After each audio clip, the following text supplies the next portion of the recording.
Pourquoi on jeûne le mois de Ramadan? Beaucoup de musulmans sont heureux chaque année de faire le Ramadan avec leur famille et ils se disent c'est sûrement parce que Allah il veut qu'on ressent les difficultés, que les gens vivent dehors, les pauvres, etc.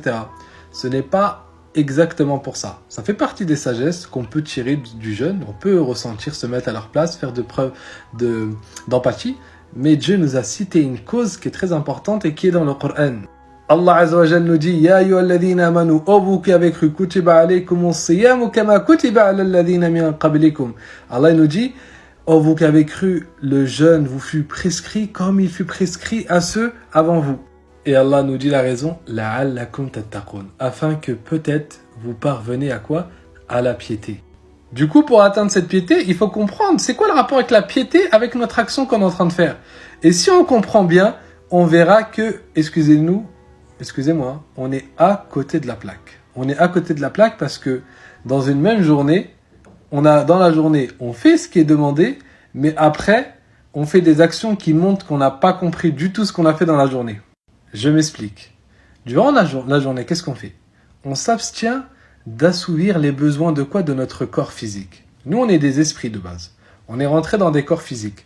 Lorsqu'on est rentré dans des corps physiques, ça a fait ce qu'on appelle la nefs. D'accord? Ce que tu vois dans le miroir, là, la personne que tu es, c'est la contraction de ton esprit et de ton corps.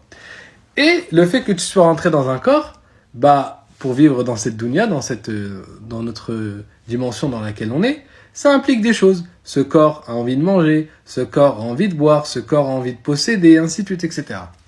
Et toi, le fait de rester depuis des années et des années et des années dans ce corps, il se peut même que tu as oublié que tu as un esprit de base. Et tu as oublié plein de choses. Et ça t'a même peut-être coupé de Dieu. C'est pour ça que l'enfant, après 7 ans, on doit lui dire de faire la prière. Pour qu'il se rappelle qu'il y a un Seigneur. Il faut qu'il se rappelle que c'est un esprit qu'il est serviteur de Dieu. Bref, du coup, ce qui a fait tout ça, là, qui nous a coupé de Dieu et qui nous a mis dans cette illusion, c'est ce corps physique. Et quand on est dedans, l'esprit, il tend à vouloir posséder plus. C'est pour ça que le prophète, il dit, le fils d'Adam, si tu lui donnes une montagne d'or, il en vaudra une deuxième. Pourquoi? Parce que tout le temps, tu veux posséder, ainsi de suite.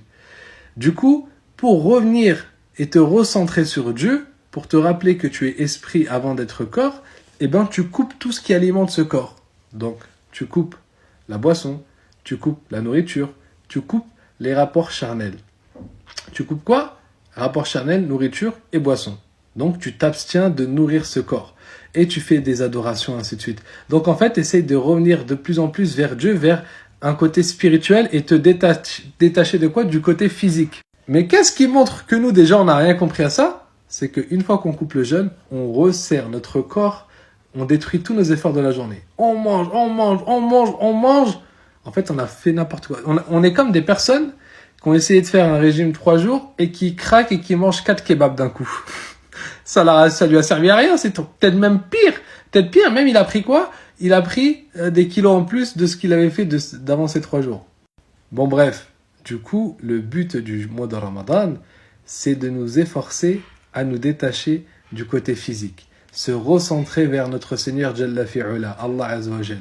Ne pas oublier que ce corps n'est qu'un outil qu'on va quitter. C'est qu'un outil. On va continuer notre existence. Quand on va mourir, on va continuer, on aura des choses à vivre, ainsi de suite. Mais on va le quitter et ce qui va rester, c'est ce qu'on aura imprimé dans notre âme. Dans ta tombe, lorsqu'on va venir te questionner, faut pas croire que tu vas répondre par ton cerveau. Sinon, ça serait trop facile. Comment tu vas répondre? C'est ton cœur qui va parler. Ce que tu auras imprimé dans ton esprit, ce que tu auras vécu concrètement et profondément, c'est cette réalité qui va sortir quand on va lui dire c'est qui ton Seigneur.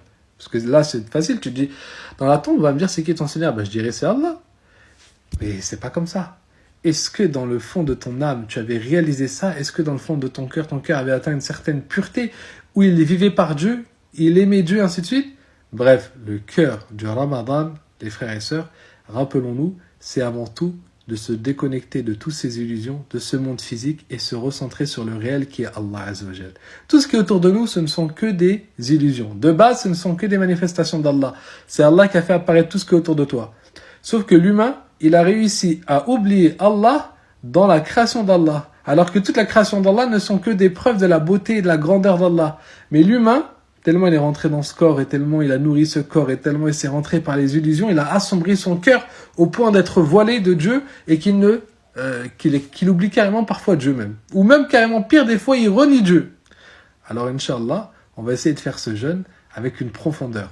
On va essayer déjà quand on va couper notre jeûne de pas manger des tonnes. Pas besoin de manger des tonnes. Tu manges peu, beaucoup de dhikr, beaucoup de prières et essayer de faire les choses avec profondeur.